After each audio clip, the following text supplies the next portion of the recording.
A editora Laserhead me enviou as revistas oficiais do Ozzy, a Carcass Crawler, finalmente lançadas em português. Eu vou abrir e analisar com vocês. Será que vale a pena?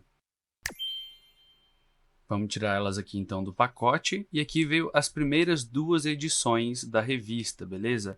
Aqui tem a caixa postal do canal, caso você queira enviar alguma coisa aí pro canal, beleza?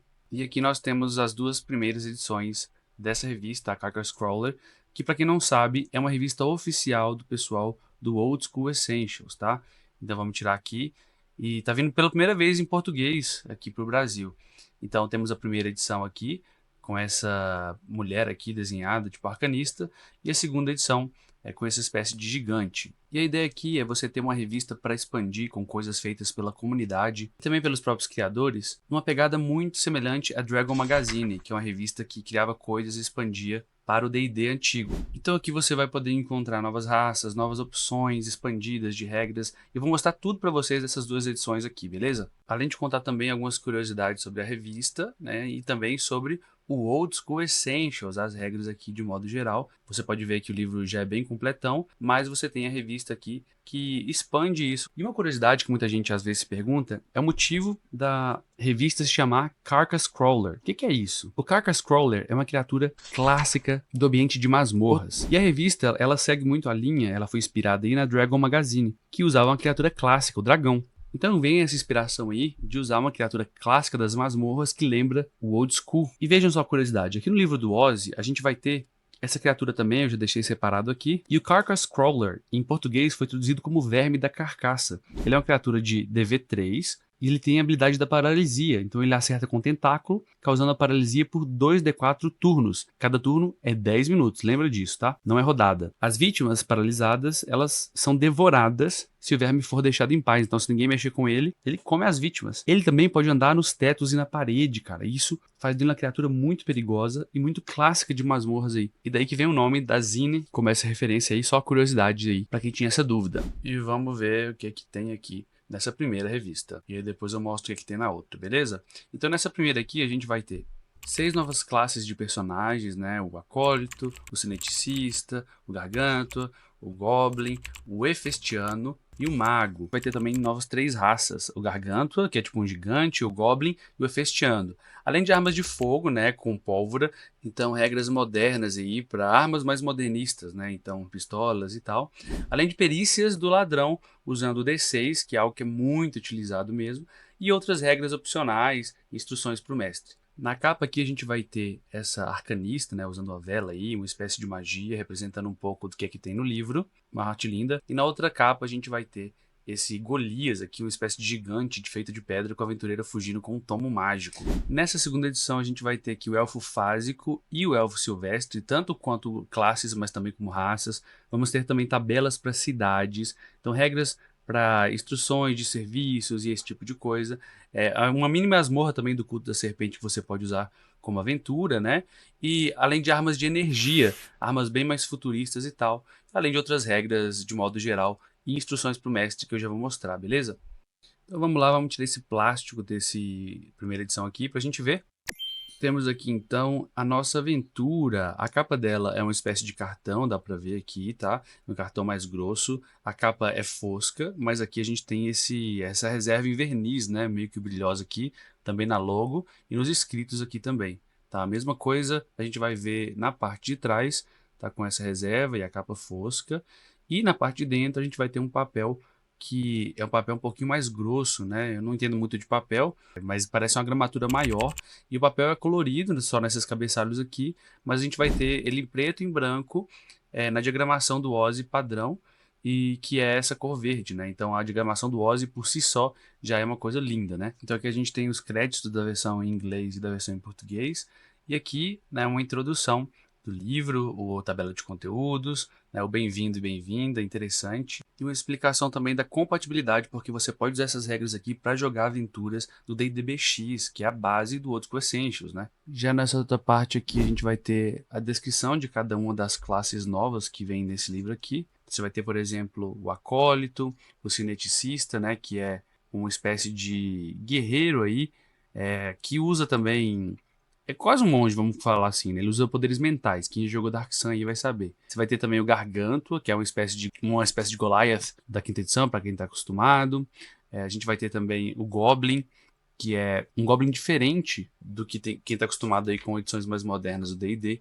Ele é mais caótico. Depois a gente vai ter também o Hefestiano, que são inspirados numa variação dos elfos da ficção científica, né? Já que eles são mais voltados aí para a arte da telepatia, controle mental. E a gente vai ter também o Mago, que como o próprio nome já diz aqui, é inspirado no Gandalf do Senhor dos Anéis. E por que tem esse Mago aqui se já tem o usuário de magia no Ozzy, né? Porque o usuário de magia do Ozzy, como vocês podem ver aqui, ele pode ser usado para várias coisas. Então ele pode ser usado como um feiticeiro, né? Um sorcerer, como um bruxo. Você pode usar ele até como mago mesmo, se você quiser. Mas aqui esse é mais baseado no Gandalf mesmo. Muita gente até fala que ele poderia ser chamado de Trickster, né? Porque ele tem mais coisas físicas do que o mago também. Agora, falando do Acólito, aqui a gente vai ter as perícias dele, né? A diferença do Acólito para o Clérigo, que a gente vai ter no Ozzy mesmo, é que o Acólito aqui ele é mais focado numa classe de sabedoria sacerdotal. Imagina se as coisas de sacerdote tivessem perícias, como as do ladrão, por exemplo.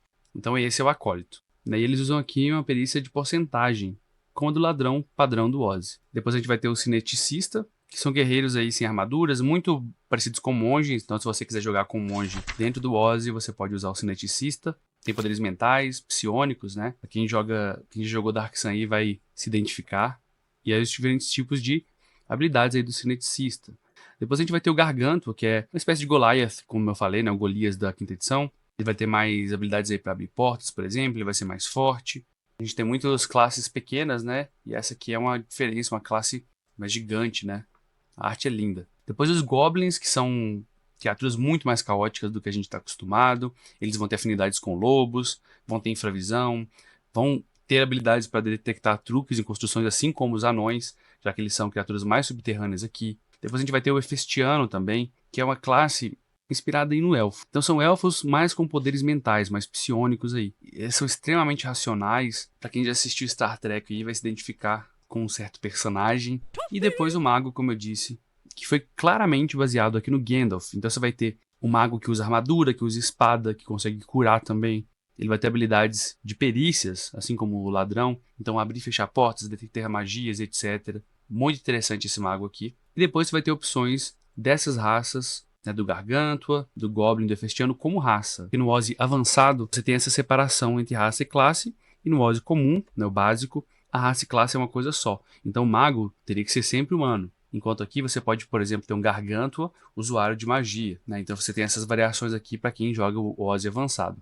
Depois você vai ter as armas de fogo aqui, então regras para usar pistolas, mosquetes, etc. dentro do Old School Essentials. E aí você vai ter classes, podem ou não usar, dependendo aí do tipo da classe. Se ela é marcial, então classes não marciais podem usar só pistolas. As semi-marciais podem usar pistolas, bacamartes ou mosquetes, mas não mosquetes pesados. E as marciais podem usar quaisquer armas de fogo. Então faz sentido aí para poder ter um balanceamento também, assim como tem nas armas comuns. Especialistas, né, em cada tipo de arma e as explicações de cada uma delas, os preços de cada um também, com uma regra de carga também aqui colocada, e todas as explicações de mecanismos de ignição, tipos de armas, características e vários parâmetros aqui para você utilizar e fazer suas arbitragens aí, como penetração de armadura e tal. Já nas regras opcionais, a gente vai ter aqui alguns talentos de combate. Me lembra muito o que acontece com o DCC, onde lá você vai ter algumas manobras, né? Para quem gosta aí de algum jogo mais tático, mas lembrando aí Pathfinder, D&D quinta edição, quem quer algo mais avançado, já joga o Ozzy Advanced e quer ter mais opções táticas, pode curtir muito isso aqui, né? Que são talentos mesmo do combate para dar mais opções pro guerreiro, que muitas vezes muita gente reclama que muita gente que tá começando no old school vê a ficha do guerreiro sem muitas opções ativas e acha que ele é fraco, mas na verdade não entende o poder que é você poder evoluir da forma do guerreiro e poder usar qualquer armadura e arma. É muito poderoso isso no old school.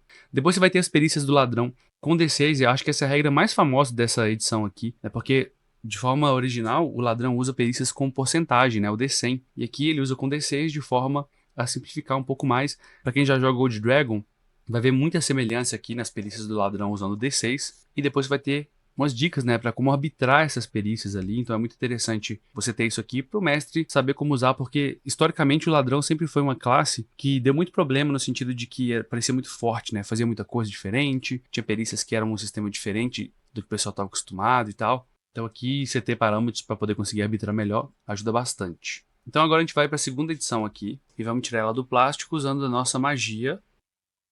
Nessa edição você também vai ter a parte inicial aqui explicando a compatibilidade, que você pode usar em qualquer aventura antiga, né? Então você pode usar as regras aqui usando, sei lá, o Keep on the Borderlands, que é uma aventura muito antiga e você pode jogar ela com o Elfo Fásico, o Elfo Silvestre, né? Que são classes dessa edição aqui. E qual que é a ideia desses elfos? O Elfo do Ozzy, ele é baseado no D&D BX, que foi a base aí do Old School Essentials. O Elfo Fásico aqui é um elfo inspirado na primeira edição do D&D, a de 74. Que é um elfo que é capaz de trocar entre as classes de guerreiro e mago, no meio da aventura ali. Então você vai ter várias coisas interessantes no elfo fásico aqui, inclusive essa questão da dupla personalidade, que é algo muito legal. Eu gostei bastante aqui. Outra coisa que a gente vai ter é o elfo silvestre. Ele é um elfo mais voltado aí para a questão da floresta, da natureza. Ele tem uma ligação mais forte. Quem já leu Senhor dos Anéis ali, os elfos das florestas, é tipo aquilo mesmo. Então ele não é tão focado em coisas bélicas como armadura, armas e tal. Mas ele tem, por exemplo, forragear e caçar. Ele pode se esconder melhor. Então faz sentido, é um dos meus arquétipos de elfo preferido. Depois do elfo silvestre aqui, a gente vai ter tanto o elfo fásico quanto o elfo silvestre enquanto raça para jogar no Advanced, como eu já mostrei para vocês na outra edição. Então tem as classes que são disponíveis, você tem limitações, né? Mas é basicamente ele no formato de raça. Depois a gente vai ter a parte de serviço das cidades, que eu gosto bastante, que é o preço de uma cerveja, o preço de comidas, acomodações, serviços em pousadas. Isso é muito legal, não só para você se limitar a isso aqui, mas usar como referência.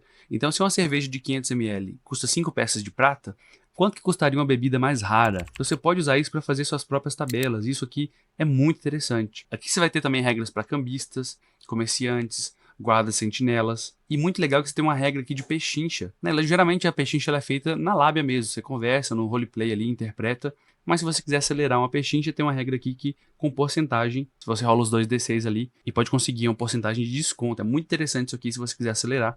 Lógico, é opcional, como qualquer coisa, né? Depois você vai ter regras mais detalhadas aqui para contratação de auxiliares. Então você já tem uma explicação disso ali no livro, mas isso vem aqui detalhando também, né? Com mais opções, mais granularidade, como se fala. É sempre bom ter isso aqui, porque é algo muito típico do old school, né? Como os personagens são fracos, é muito comum você contratar auxiliares aí.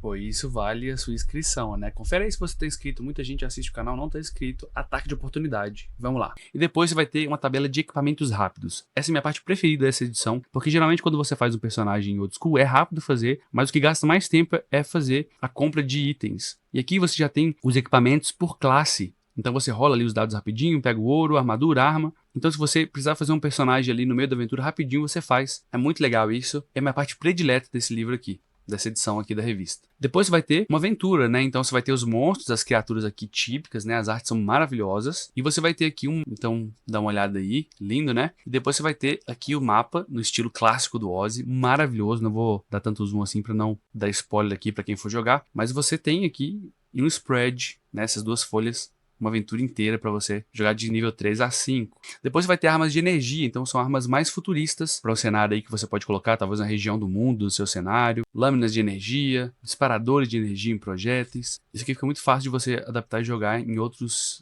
cenários. E aqui a lista de preços, equipamentos e as especializações, né, especialistas em cada tipo dessas armas. No fim, você vai ter também uma parte que eu gosto muito, que é um sistema de gerenciamento aqui de recursos de peso usando carga. Então, o sistema básico do Ozzy é o peso por ouro, mas para quem já jogou de Dragon aí sabe que lá se usa o sistema por carga, que é um sistema mais simplificado, para algumas pessoas mais fácil de entender, e aqui ele dá esse sistema aqui para você usar no Ozzy. Então, para quem acha o sistema difícil por peso em ouro e quer tentar simplificar, pode utilizar isso aqui para manter esse gerenciamento de recursos, que é algo importantíssimo no old school, mas de uma forma mais abstrata, né? Tem várias opções com regras opcionais aqui, e é muito legal essa parte aqui, eu gosto demais também. E por último, a parte de arbitrar armadilhas, que eu acho também muito importante, porque são também algo clássico da aventura old school, e que muitas vezes, principalmente para mestres iniciantes, não sabem muito como fazer, não tem tanto parâmetro, e você ter isso aqui, essas regras te dando diretrizes, ajuda muito você a conseguir ser justo, conseguir fazer uma armadilha que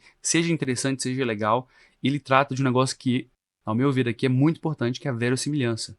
Não é ser realista sempre, mas ser verossimilhante de acordo com as regras que foram estabelecidas naquele mundo. E isso finaliza a segunda edição, e eu vejo que com tanta regra assim, tanto no livro base quanto nessas edições da revista, muita gente pode ficar em dúvida, nossa, quando que eu vou usar isso, quando que eu vou usar aquilo, principalmente para iniciantes, tá? E é por isso que eu fiz um vídeo, um guia completo de como funcionam as regras de combate no Old School Essentials. Vou deixar aqui, vai lá assistir.